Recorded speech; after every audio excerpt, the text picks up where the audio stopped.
जय हिंद दोस्तों, मैं शिवानी।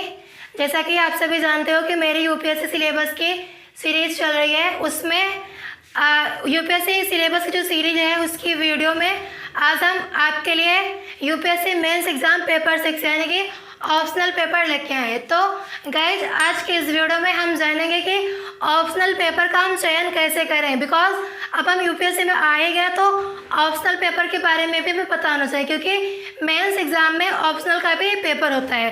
ऑप्शनल के 2 पेपर होते हैं, यानी कि हमें चूज करना होगा कोई एक ही सब्जेक्ट, बट उसी सब्जेक्ट के 2 पेपर होंगे जो कि 250-250 मार्क्स के होते हैं। और इसमें टाइम हमें 3 आवर्स का मिलता है, यानी कि जो ऑप्शनल पेपर है उसके 2 पेपर होते हैं, पेपर फर्स्ट और पेपर सेकंड। और दोनों पेपर 250-250 मार्क्स के होते हैं और दोनों में एग्ज़ाम देने का जो टाइम होता है वो 3 आवर्स मिलता है। तो ऑप्शनल पेपर का चयन हम कैसे करें? अगर आपको चयन में प्रॉब्लम हो रही हो तो पहले आप 11th और 12th के सारे सब्जेक्ट की एनसीईआरटी पढ़ डालो, उसमें से आपको जो सही लगे वो ले लो। इसका मतलब ऑप्शनल पेपर का चयन करने का मतलब ये नहीं कि आप कोई भी सब्जेक्ट ले लो, ये भी ध्यान रखो उसमें कि उसके सारे रिसोर्सेज मिल रहे हों। ये नहीं कि आप कोई भी सब्जेक्ट चूज़ कर लो फिर बाद में उसकी बुक ही नहीं मिले तो क्या फ़ायदा। तो ऐसा कोई सब्जेक्ट चूज़ करो जिसको चूज़ करने पे यानी कि उसका पेपर देने पे आपकी स्कोरिंग भी उसमें बढ़िया हो। तो आपको पहले सभी सब्जेक्ट की समझ होनी चाहिए और फिर आप उसको चूज़ करो, यानी कि ऑप्शनल पेपर चूज़ करो। और वही पेपर चूज़ करो जिसमें स्कोरिंग ज़्यादा हो। ये नहीं कि हमें कोई भी सब्जेक्ट जो मिला हम ले लिए, चूज़ कर लिए, उस पर हमें इंटरेस्ट होना चाहिए। जो भी सब्जेक्ट चूज़ करो, इंटरेस्ट की बात होगी फिर। और उसका सारा सिलेबस हमें जब हम जैसे कोई ऑप्शनल सब्जेक्ट चूज़ कर लेते हैं तो फिर उसका सारा सिलेबस हमें पता होना चाहिए।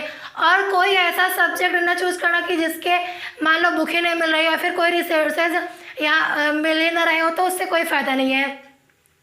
तो आपको एनसीईआरटी पहले पढ़नी होगी। अगर आपको कोई प्रॉब्लम है ऑप्शनल पेपर चूज़ करने में तो पहले आप 11th और 12th की सारी एनसीईआरटी पढ़ डालो, फिर आपको कोई प्रॉब्लम नहीं होगी ऑप्शनल चूज़ करने में।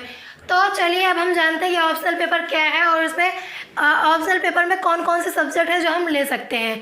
तो ऑप्शनल पेपर में 2 पेपर होते हैं। ऑप्शनल पेपर हमें चूज़ करना होता है एक ही, बट उसके पेपर 2 होते हैं। जैसा कि मैंने भी बताया कि पेपर फर्स्ट और पेपर सेकंड दोनों पेपर 3 आवर्स के होते हैं और दोनों में मैक्सिमम मार्किंग 250 की होती है। अब हम जानेंगे कि ऑप्शनल सब्जेक्ट कौन कौन से होते हैं, यानी कि हम कौन कौन से सब्जेक्ट चूज़ कर सकते हैं। इसमें कि कृषि विज्ञान है, पशुपालन एवं चिकित्सा विज्ञान, नृविज्ञान, वनस्पति विज्ञान, रसायन विज्ञान, सिविल इंजीनियरिंग, वाणिज्य शास्त्र व लेखा विधि या फिर अर्थशास्त्र। तो इसमें से आप कोई भी सब्जेक्ट चूज़ कर सकते हो। फिर और भी कुछ इसमें सब्जेक्ट हैं जैसे कि भूगोल, इतिहास, विधि, प्रबंधन और गणित, यांत्रिक इंजीनियरिंग, चिकित्सा विज्ञान, दर्शन शास्त्र, भौतिकी, राजनीतिक विज्ञान व अंतर्राष्ट्रीय संबंध, मनोविज्ञान, लोक प्रशासन, समाजशास्त्र, सांख्यिकी, प्राणी विज्ञान। तो ये सारे इतने सब्जेक्ट हैं, इसमें से आप कोई भी चूज कर सकते हो। यानी कि ये सारे हमारे ऑप्शनल सब्जेक्ट हैं। ये भी एक जब जो भी यूपीएससी के उम्मीदवार होते हैं स्टार्टिंग में ये भी एक उन्हें चुनौती ही समझ लो होती है कि ऑप्शनल पेपर का हम चयन कैसे करें। तो मैंने आपको बताया कि ऑप्शनल पेपर का चयन करने से पहले उसका नॉलेज होना चाहिए। फिर जिस सब्जेक्ट में ज़्यादा स्कोरिंग हो वो सब्जेक्ट लो, ये नहीं कि कोई भी ले लो, क्योंकि हमें मार्क्स ही तो चाहिए। तो जिसमें ज़्यादा स्कोरिंग हो वही लेना चाहिए।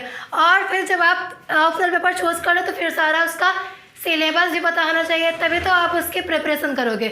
तो गाइज आज के इस वीडियो में बस इतना ही। मैंने आपको ऑप्शनल पेपर के बारे में बता दिया है।